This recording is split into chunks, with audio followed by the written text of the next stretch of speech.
1991 April 5న Swathi weekly వాళ్ళు ప్రముఖ నవలా రచయిత్రి ఎద్దనపూడి సులోచనారాణితో ప్రత్యేక ఇంటర్వ్యూ చేశారు. అందులో ఒక ప్రశ్నకు అద్భుతమైన సమాధానం చెప్పారావిడ.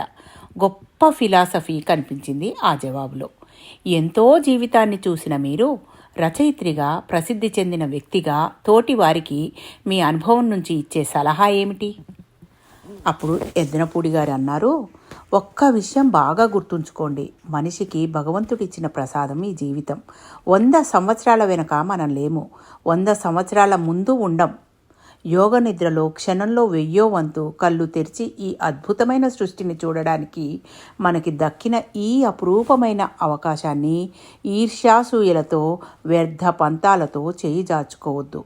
ప్రతిరోజు, ప్రతి నిమిషం, ప్రతి సెకను మన చేతిలోంచి జారిపోయి ఇక తిరిగి రాదు. మనది అనుకున్న మన ఈ శరీరం కూడా మనది కాదు.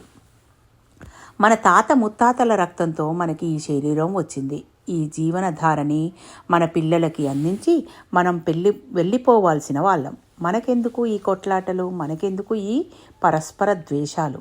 వాటిని వదిలేసి మనం సుఖంగా బతకడానికి ప్రయత్నం చేసి ఎదుటివారిని సుఖంగా బతకనిద్దాం. మనం మళ్ళీ పొందలేని ఈ జీవితాన్ని మనకి మనం జీవిస్తున్నాం అనే స్పృహతో ఆనందంగా బ్రతుకుదాం. మనమంతా రైల్వే వెయిటింగ్ రూమ్లో కూర్చున్న ప్రయాణికులం. ఎవరి రైలు వస్తే వారు వెళ్ళిపోతాం. ఈ కుర్చీలు, బెంచీలు, కర్టెన్లు మనవి కావు అని తెలుసుకుంటే నిజంగా ఆనందంగా బతుకుతాం. ఈ ప్రపంచం నుంచి వెళ్ళిపోవాల్సిన వాళ్ళకి ఈ ప్రపంచంతో ఎందుకు గొడవ?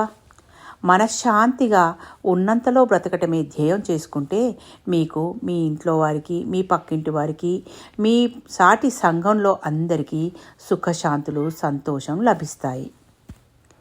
Thank you. మీ పద్మజ.